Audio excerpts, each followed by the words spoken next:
shikues, do të jemi së bashku në këtë edicion lajmesh, ku ndër të tjera do të ndiqni.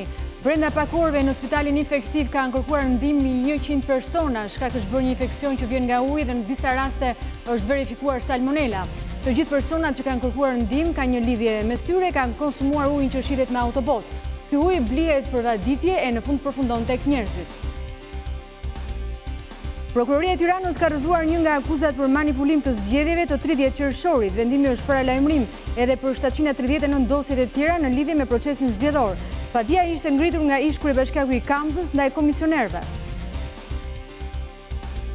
Në të gjithë vendin po bëhen gati shkollat për ditën e parë të mësimit më 16 shtator. Në Tiranë përgatitit po bëhen edhe për ambientet jashtë shkollave. Bashkia e Tiranës organizoi një aksion masiv ditën e sotme për të sistemuar ambientet në pritje të nxënësve. Ndërtimi i rrugës Arbërit ka shkuar në 40% të volumit të saj, ndërsa ka ende edhe 30 muaj kohë për të përfunduar të gjithë projektin. Këto ditë përfundon lidhja e urës së Vashës, 152 metra e lartë dhe e gjitha me konstruksion metalik.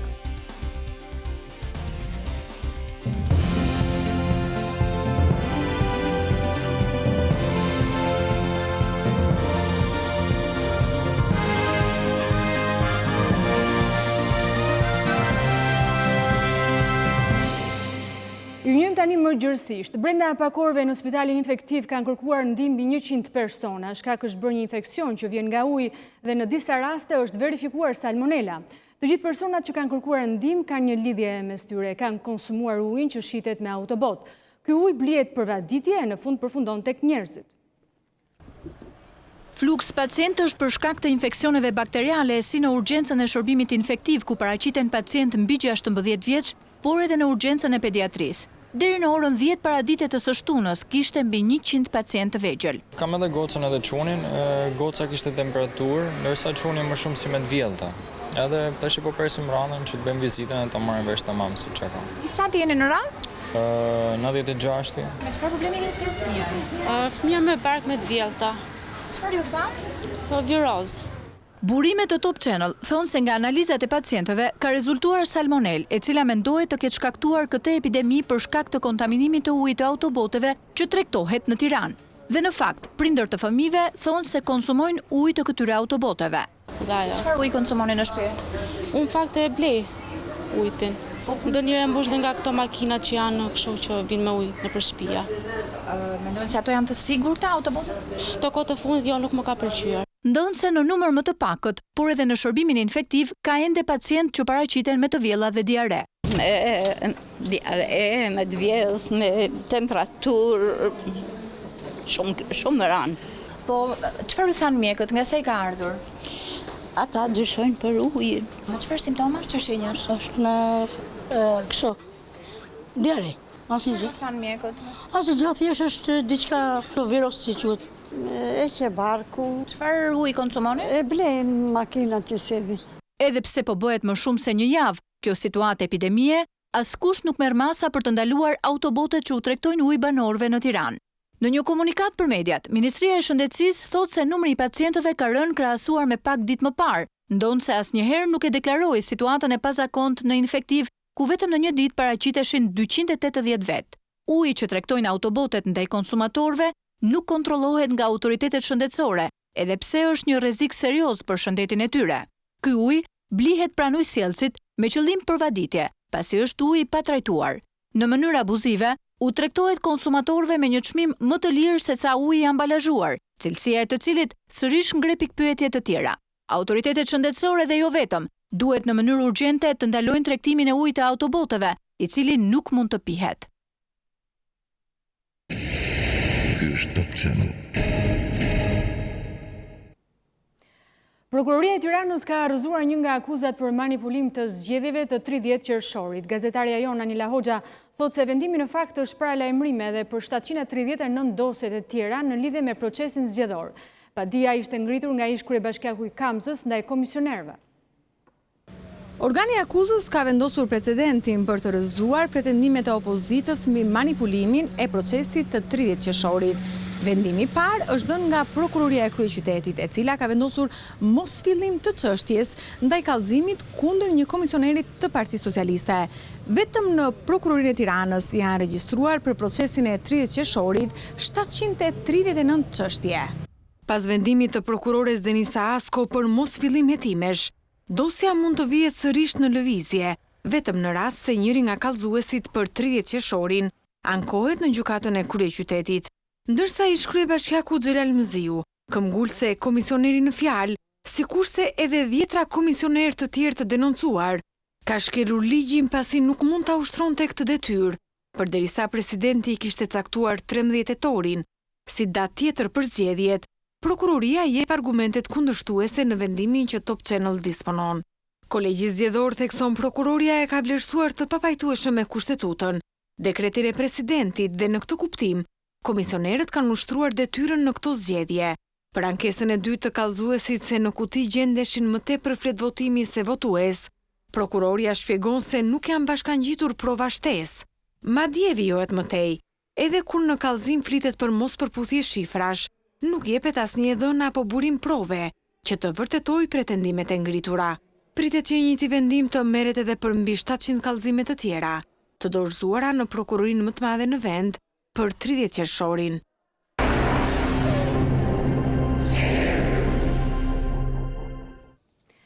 Në të gjithë vendin po bëhen gati shkollat për ditën e parë të mësimit më 16 shtator. Në Tiranë përgatitjet po bëhen edhe për ambientet jashtë shkollave.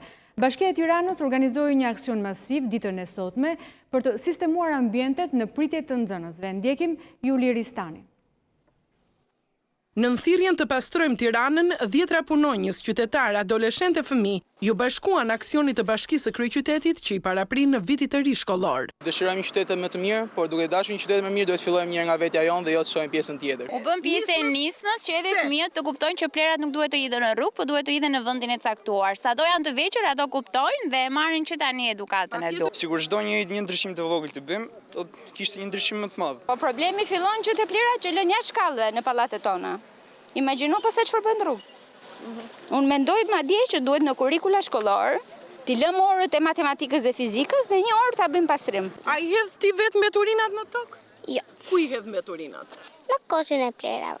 Larg mbeturinave, larg ambientit të ndotur për një qytetari që na takon të gjitha. Mos bëni pis. Pse? Do ta mbajmë ambientin të pastër. Aksioni ushtri në të gjithë territorin e bashkisë, si në qytet edhe në përgjithësitë administrative, anës rrugëve dhe lumenjve, si dhe në përshkolla. Qëllimi i kryetarit të Bashkisë së Tiranës është që në bashkëpunim me homologët e tij në qytete të tjera, të vendosin një ditë kombëtare të pastrimit. Europian nuk bëhesh vetëm nga takimi me Merkelin, Europian nuk bëhesh vetëm nga puna që po bën qeveria, në fund ditës plerat i hedhin vet, duhet i pastrojnë vet. Dhe unë besoj që sot në kohët moderne, në vitin 2019, në vitin 2020, kur ne presim të hapen negociatat, të jesh patriot do thotë të jesh pastërtor. Se nuk besoj që ka nevojë patriotizmi sot trim tërditën në Facebook edhe të shqyemi me njëri tjetrin kush e bën më shumë shqiponjën. Sot na duhet që nëse duam atë dheun minimalisht ta mbajmë pastër. Çdo shtator kur nisi në shkollat, rrugët e Tiranës rëndohen nga trafiku. Për këtë arsye, Policia Bashkiake ka marrë masa që nga ora 7 deri në 9 të ndalohet lëvizja e mjeteve të bizneseve. Të hënën e 16 shtatorit, nxënësit nuk do të përballen me trafik të rënduar në Tiranë, pasi Policia Bashkiake në bashkëpunim me atë të rendit po marrin masa për këtë qëllim. Përfitoj nga rasti për t'i kërkuar kryesisht bizneseve të shmangin sa tjetë mundur orarin e kufizimit të lëvizjes së mjeteve, pra që është ora 07:00 deri në orën 09:00. Megjithatë, Policia Bashkiake kërkon mirëkuptimin e prindërve që të përdorin mjetet alternative të transportit kur kjo është e mundur. Për të rritur sigurinë e nxënësve të shkollave, Policia Bashkiake do të kontrollojë të gjitha automjetet që transportojnë nxënës drejt shkollave jo publike. Dhe po kështu, nuk do të lejojnë shitësit ambulant që afrohen pranë kangjellave të shkollave për të tregtuar produkte të ndryshme ushqimore. Jo çdo kush mund ta bëj transportin e tyre drejt shkollave, por vetëm ato mjetet të licencuar nga Bashkia e Tiranës. Këtu do të jemi të rrep, do të ndëshkojmë me forcën që na jep ligji të gjithë mjetet e pa autorizuar apo të rrezikshëm që mund bëjnë transport jo të dur për nxënësit e shkollave. Shitësit ambulant nuk do të lejohen në afërsitë shkollave për të ofruar produktet e tyre të pakontrolluara apo qoftë të dëmshëm për shëndetin e nxënësve të shkollave. Polic bashkiak do të ketë në çdo kryqëzim pranë shkollave me qëllim lehtësimin e kalimit të nxënësve tek vijat e bardha. Do të shkojmë tani në jug të vendit, në Gjirokastër. Në këtë zonë ka shumë shkolla me shumë pak nxënës, por që mbahen hapur sepse në to mësojnë fëmijët minoritar. Por le të lidhemi tani me Kristina Fidhin për të mësuar diçka më shumë. Përshëndetje Kristina, janë gati shkollat e qarkut të Gjirokastrës për ditën e hënë? Përshëndetje, përgjithsisht shkollat janë gati për të pritur nxënësit këtë vit, megjithatë Blenda theksohet se numri është duke u reduktuar, pritet që të frekuentojnë gati 10% më pak këtë vit. Kemi atë realitetin e emigrantëve, të cilët nuk po kthehen këtë vit për të regjistruar fëmijët në shkolla, dhe shkollat e minoritetit kanë gjithnjë dhe më pak nxënës. Blenda theksohet që të gjitha bashkitë pranojnë se kanë fonde të pamjaftueshme për të rinovuar shkollat që kanë pak nxënës, kështu që rinovojnë vetëm pak mjedis që janë në përdorim dhe shkollat janë gjysmë rënoja. Blenda theksohet që ka pasur 2 shkolla të mbyllura në Ballabam për shkak të numrit të vogël të nxënësve dhe distancës nga qendrat e fshatrave dhe janë përqendruar në shkolla të tjera, ndërsa për kushte të pamjaftueshme të higjienës është mbyllur një shkollë në periferi të Gjirokastrës, shkolla Së Bashku, dhe nxënësit janë transferuar në një tjetër mjedis. Blenda theksohet se 5 shkolla të paktën vetëm në Gjirokastër janë në gjendje kritike dhe kërkojnë ndërhyrje emergjente, me gjithë ndërhyrjet paraprake për t'i bërë të mundur të fillojnë vitin shkollor, gjendja është kritike, ndërsa në gjendje të nevojshme për ndërhyrje janë të paktën 20 shkolla. Në të gjithë qarku priten të ulen në bankat e shkollës gati 9.000 nxënës të vit, është një numër disi më i vogël se viti kaluar. Megjithatë, pavarësisht se numri po reduktohet, shkolla që është pas meje është shkolla Koto Hoxhi, është një shkollë me përqendrim shumë të lartë nxënësit dhe Gjirokastra ka të nevojshme për vitesh ndërtimin e një shkolle të re, pavarësisht numrit të ulët të nxënësve. Kjo vjen për shkak të përqendrimit të nxënësve të fshatrave në qytet, përqendrim shumë i lartë ky vitet e fundit. Kjo është situata për momentin. Po, kuptova. Ne i urojmë sezon të mbar nxënësve të qarkut të Gjirokastrës ditën e parë të shkollës, por natyrisht urojmë që edhe problematikat që ti parashtrove të zgjidhen sa më shpejt. Kristina, të falenderoj për informacionet. Probleme me shkollat në fakt ka edhe në veri të vendit. Shkojmë në Shkodër, ku ndodhet kolegu ynë Klodian Zhivani. Përshëndetje Klodian, edicionin informativ të mesditës ju raportuat se në shumë shkolla, veçanërisht në ato në zonat e thella, ka probleme, por ato do të mbahen hapur. Cilat janë problemet? Përshëndetje, atëherë vetëm në bashkinë e Shkodrës janë rreth 85 shkolla që ditën e hënë do të hapin dyert për rreth 24.000 nxënës, por sa të gatshme janë të shkolla për të pritur nxënësit. Situata para dhe pas zgjedhore e krijuar në bashkinë e Shkodrës ka sjell edhe rezultatet e saj në sistemin arsimor, ku thuajse në shumicën e shkollave pra të sistemit 9-vjeçar, por edhe atë të mesëm nuk është ndërhyrë. Probleme ka të shumta sidomos në shkollat Ndre Mjeda, në shkollën Azem Hajdari, dëshmorët e Prishtinës, apo edhe atë të gjimnazit Jordan Misja, ku probleme ka të shumta në ambientet e brendshme. Ka mungesë të bazës materiale mësimore, por edhe probleme në tualetet e shkollave. Ne kemi kontaktuar edhe me drejtuesit e këtyre institucioneve, të cilët na kanë konfirmuar faktin se kanë kontaktuar dhe kanë dërguar shkresa zyrtare kryebashkiakës Voltana Demi për të ndërhyrë me investime në këto shkolla, por bashkia ka ndërhyrë vetëm në disa prej tyre me investime të pjesshme dhe në tërësi mund themi se ka probleme. Një çështje tjetër e cila është problem në veri të vendit është edhe fëmijët e ngujuar për shkak të gjakmarrjeve. Ne kemi kontaktuar edhe me drejtuesit e shoqatës së pajtimit dhe ata na kanë konfirmuar faktin se për çdo familje ku ka fëmijë që duhet të ndjekin mësimin, janë disa mësues të cilët janë kontraktuar për të dhënë mësim në shtëpitë e tyre dhe për të shmangur edhe përplasjet e gjakmarrësit. Kjo ishte situata në qytetin e Shkodrës, por si paraqitet e gjithë situata në të gjithë qarku? Po, në të gjithë qarku më themi se në zonat e thella malore të bashkisë së Pukës, të bashkisë së Shkodrës, Vaudesit, apo edhe asaj të Malësisë së Madhe ka probleme, sidomos për shkak të largësisë të shkollave, ka probleme në bazën materiale, duhet theksuar ka shumë probleme në këtë pikë, ka probleme edhe në godinat e tyre, ku me ardhen e stinës së dimrit do të bëhet shumë e vështirë që për nxënësit të studiojnë edhe të mësojnë në kushte të favorshme, sidomos edhe për shkak të largësive, gjatë stinës së dimrit kur ka rreshje dëboret, atje mund të themi se pezullohet mësimi përkohësisht. Sa duket edhe në qarkun e Shkodrës ka probleme, megjithatë ju urojmë suksese nxënësve të Shqipërisë në datën 16 shtator në nisje të sezonit të ri. Do të shkojmë tani në bashkinë e Kavajës, edhe atje shkollat po bëhen gati, ndërsa prindrit janë përgatitur duke ju blerë fëmijëve libra dhe mjetet e tjera mësimore. Në ndihmë të tyre në Kavaj kanë shkuar dhe punonjësit e digital. Ndjekim. Në prag të vitit të ri shkollor, kompania më e madhe digjitale mediatike në vend Digital ktheu buzëqeshin të fëmijët jetim të Bashkisë Kavaj, duke shpërndar për ta çanta dhe materiale shkollore kaq të nevojshme për një proces normal mësimor pa probleme. Në klasën e 8. Një blok shumë i bukur, faleminderit, Digitalbit. Komplet vizore. Shumë faleminderit për dhuratën, ishte një dhuratë që unë do e kisha nevojë për të vazhduar shkollën këtë vit. Kam dhe një motor tjetër dhe besoj që me këta kaq sa është, mund të vlej për të vazhduar vitin. Përfaqësuesit e Bashkisë së Kavajës dhe kreu Institutit të Integrimit të Jetimëve Ilir Çumani falenderuan kompaninë Digital që zgjodhi fëmijët jetim të Kavajës për t'u dhënë mundësinë të shkollohen dhe të ndjehen të barabartë me fëmijët e tjerë, pa ndier mungesat financiare të familjeve të tyre. Neve orientohemi aty ku janë nevojat më të mëdha, aty ku janë problemet më të mëdha dhe fëmijët e qytetit Kavajës padyshim janë në vëmendjen tonë për çdo organizim ndërkombëtar që u jap natyrë kënaqësi dhe u jap një lloj mbështetje dhe suporti.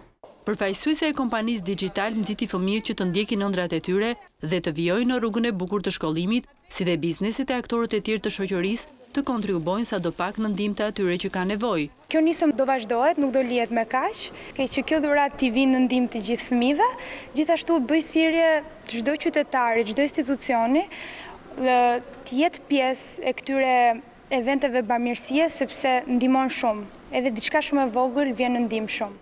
Ky akt për kujdesje dhe dashurie mundëson që çdo fëmijë, pavarësisht kushteve ekonomiko-sociale, të ndjek shkollën, të ndjejë mbështetjen e shoqërisë e të mos ndjehej ndryshëm nga të tjerët.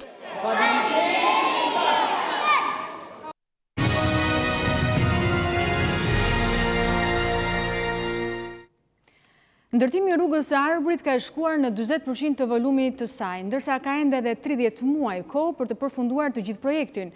Këto ditë përfundon lidhja e urës së Vashës, 152 metra e lartë dhe e gjitha me konstruksion metalik. Por le të ndjekim së bashku reportazhin e përgatitur nga Donald Jorgoni dhe operatori Artan Hasku. Puna për rrugën e Arbrit e para që u dha me koncesion sipas partneritetit publik-privat po ecën sipas parashikimeve. Ky është tuneli numër 5 që ndodhet në kilometrin e 30. Ai është hapur plotësisht nga koncesionari Gjoka Konstruksion. Sapo përfundon tuneli në drejtim të Dibrës, nis një prej veprave të artit më të rëndësishme të këtij projekti. Këtu jemi në urën e Vashës, një nga veprat më të vështira për tunelin e Arbrit. Ura është e lartë 152 metra mbi nivelin e lumit dhe ka një gjatësi prej 316 metrash. Aktualisht po vendosen elementet e fundit që do të bashkojnë dy anët e urës.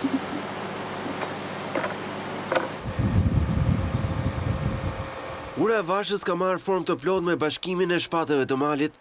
Në dy anët e saj gjenden tunele dhe përfundimi i lidhjes është një datë për të shënuar për projektin. Në këtë urë janë kryer 57.000 m3 gërmime në shkëmp, në një terren jashtëzakonisht të vështirë. 2200 tonë është pjesa e konstruksionit metalik që shikoni duke u përfunduar. Hapësira e dritës kryesore, ajo që lidh dy brigjet, është 168 metra e gjatë, është një rast tepër unik për urat në Shqipëri, po ndoshta edhe në rajon do të thoja. Pranë urës së Vashës ndodhet një tjetër urë e ngjashme, ajo e fshatit Fshat. Vepra lidh dy shpate male që vazhdojnë direkte me tunele. Frontet e punës janë hapur gjatë gjithë gjatësisë së projektit, por kur do të përfundojë rruga e Arbrit? Kontrata koncesionare Gjoka Konstruksion me autoritetin kontraktues është 44 muaj. Aktualisht ne kemi bërë mbi 40% të punimeve për rreth 1 vit e 2 muaj, për 14 muaj. Gjë që tregon që brenda harkut kohor të 44 muaj ne jemi tepër komod për të realizuar të tërë kontratën. 70 kilometrat e rrugës së Arbrit do të kushtojnë rreth 240 milion euro. Ajo nis në lindje të Tiranës dhe përfundon pranë Dibrës. Koha e udhëtimit do të jetë jo më shumë se 1 orë nga 4 që duhen aktualisht për të lidhur kryeqytetin me Dibrën. Pronat dhe të drejtat mbi to janë një nga problemet që nuk po gjen shërbim në Shqipëri. Konfliktet për pronat kanë shkaktuar dhe tragjedi, ndërsa pothuajse çdo ditë në zyrat e shtetit ka njerëz që kërkojnë zgjidhje. Sot do t'ju sjellim historinë e një familje nga Fieri që nuk po gjen zgjidhje për pronën e saj të 61 viteve më parë. Sokrat dhe Kristina Sema me banim në Levan të Fierit kanë 2 vjet që duan të hipotekojnë tokën të cilën e disponojnë që prej vitit 1958.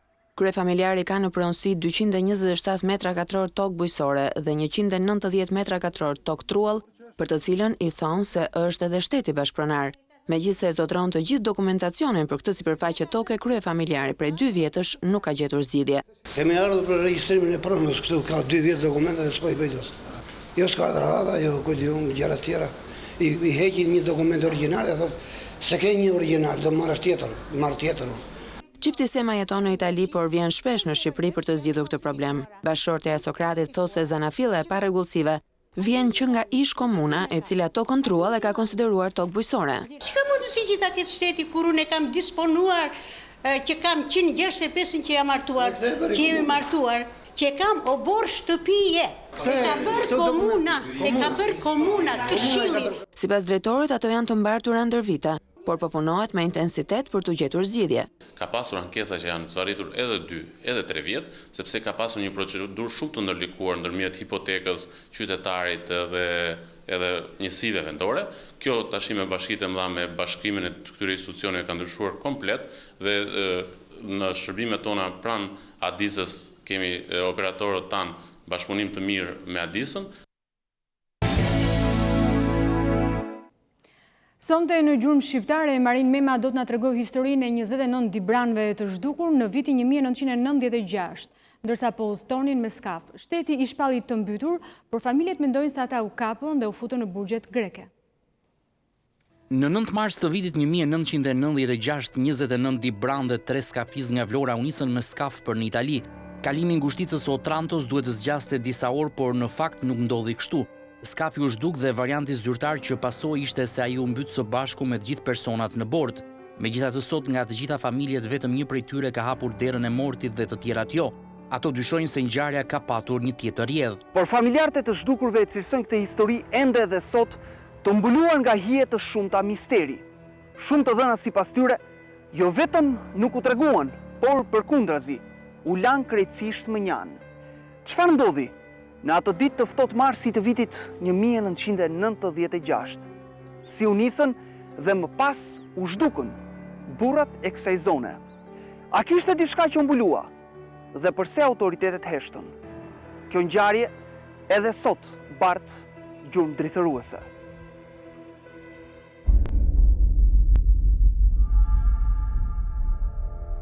Shteti ku më thonë e ku fa me pranë. As ka rana në angosht. Janë mbetur nuk mendoj për arsye se nuk ka asnjë lloj shenje. Janë në burgun e Kërpos. Këto ka qenë nga dhana që na dhanë ne fillimisht. Kemi ngelë disa vjet stres. Shumë. Pas kemi kujtë e kërkajmë.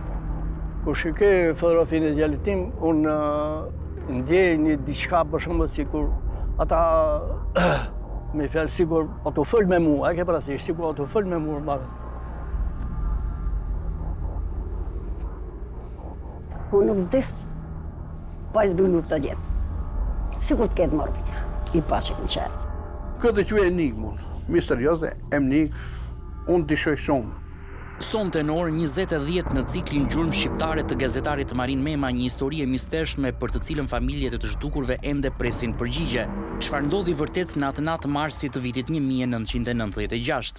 Misteri i zhdukjes së 32 shqiptarëve nga Marin Mema, sonte ora 20:10 në Top Channel.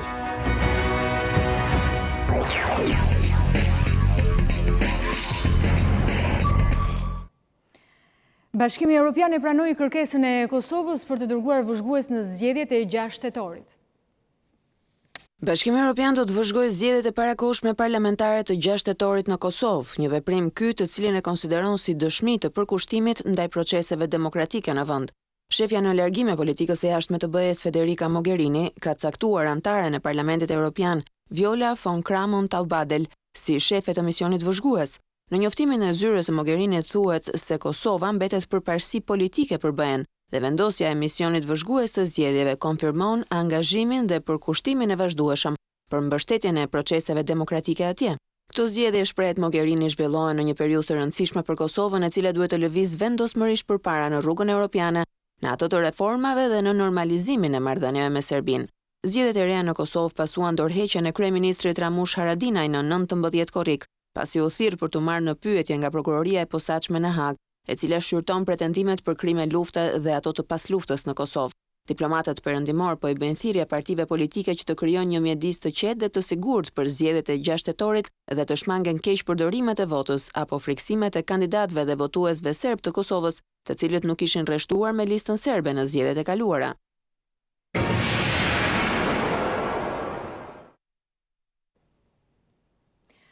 Gjermania çdo ditë tregon se është vendi lider i Bashkimit Evropian jo vetëm në ekonomi, por edhe në zgjidhjen e krizës më të rëndë. Gjermania do të mbështesë Italinë duke marrë 25% të refugjatëve që janë shpëtuar në det. Italia është vendi më me shumë debate në lidhje me numrin e madh të emigrantëve që shpëtohen në det në lundrimin e rrezikshëm drejt Europës. Gjermania i vjen në ndihmë Italisë për refugjatët. Ministri i Brendshëm Horst Seehofer njoftoi se qeveria gjermane do të respektojë kuotën e 20%, pra do të pranojë 1 në 4 refugjatë të shpëtuar në det. E kam thënë gjithmonë se politika jone e emigracionit është edhe humane. Ne nuk do të lëmë njëri të mbytet. Nëse gjithçka mbetet siç është rënë dakord, ne do të marrim 25% të njerëzve të shpëtuar në det përpara brigjeve të Italisë. Kjo nuk e rëndon politikën tonë të emigracionit, tha Seehofer për gazetën gjermane Süddeutsche Zeitung. Gjatë 12 muajve të fundit në Gjermani kanë mbritur nga Italia 561 refugjatë të shpëtuar në det. Për gjetjen e një zgjidhje të kësaj situate, Malta u bë nismëtare një takimi në 23 shtator me përfaqësues nga Gjermania, Franca, Italia dhe presidentja e radhës së BE-s Finlanda për të diskutuar mundësinë e një kuote të përkohshme shpërndarje. Kjo hedh poshtë idenë e Seehoferit për të dërguar refugjatët fillimisht në zona pritjeje ku të trajtohet procedura e azilit në vendet e Afrikës Veriore. Në tetor, propozimi i vendeve të ftuar nga Malta do të paraqitet përpara Këshillit Evropian dhe pritshmëria është që këtij projekti t'i bashkohen edhe shtete të tjera.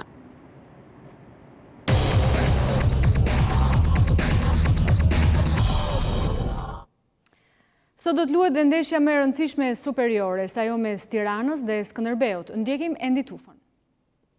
Pas pushimit për eliminatoret e Euro 2020-s, këtë fundjavë rikthehen ndeshjet e kategorisë superiore. Një ndër ndeshjet më të rëndësishme për ditën e sotme është ajo që do të luhet në kryeqytet mes Tiranës dhe Skënderbeut. Vendasit vinë si kryesuesit e kampionatit në këtë ndeshje, ndërsa korçarët do të kërkojnë të harrojnë humbjen e pësuar ndaj Bylisit. Jo, nuk kanë ndeshje të thjeshta, ndeshjet e thjeshta janë gjithmonë në komentet e njerëzve, por neve duhet i përgatisim ndeshjet ashtu si duhet, që të arrijmë ato rezultate dhe suksesin e dur. Skënderbeu ka i trajner të shkëlqyer, i bën lojtarët i bën që të bëjnë maksimumin. Një tjetër takim interesant do të jetë përballja e derbit të Jugut mes luftëtarit dhe flamurtarit. Dy skuadra që në 3 javët e para nuk kanë mundur të sigurojnë